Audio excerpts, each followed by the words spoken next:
Et retrouvez maintenant le coin des poètes. Présenté par Arlène et Manu.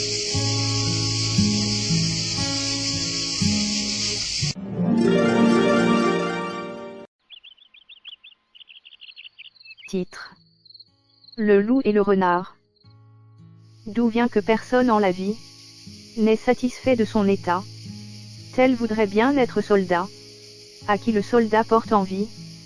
Certains renards voulus, dit-on, se faire loup, et qui peut dire que pour le métier de mouton, jamais aucun loup ne soupire.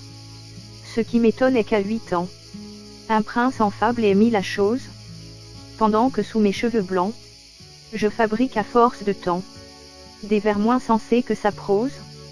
Les traits dans sa fable semés ne sont en l'ouvrage du poète ni tout, ni si bien exprimé. Sa louange en est plus complète, de la chanter sur la musette.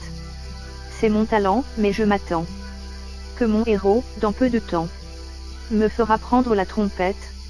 Je ne suis pas un grand prophète, cependant je lis dans les cieux que bientôt ces faits glorieux demanderont plusieurs Homères, et ce temps-ci n'en produit guère.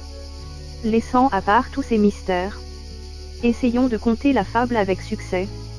Le renard dit au loup: notre chair, pour tous, mais j'ai souvent un vieux coq, ou de maigres poulets, c'est une viande qui me lasse.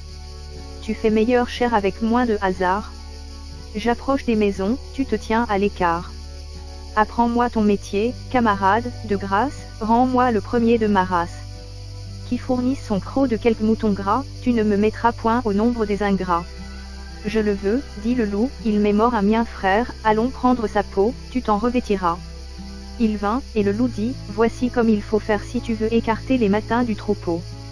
Le renard, ayant mis la peau, répétait les leçons que lui donnait son maître.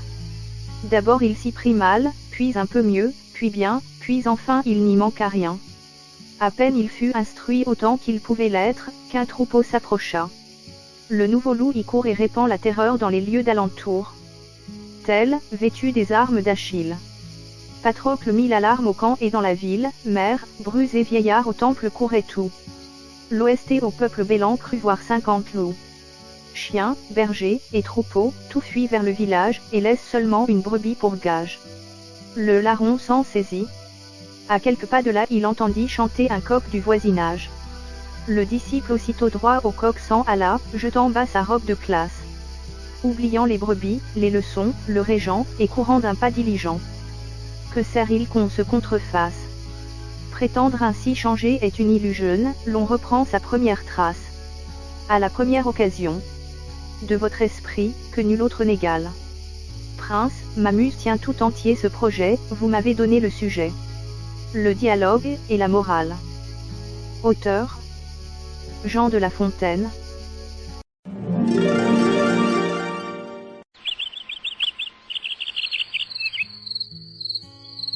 Vous venez d'écouter la chaîne des bons trucs.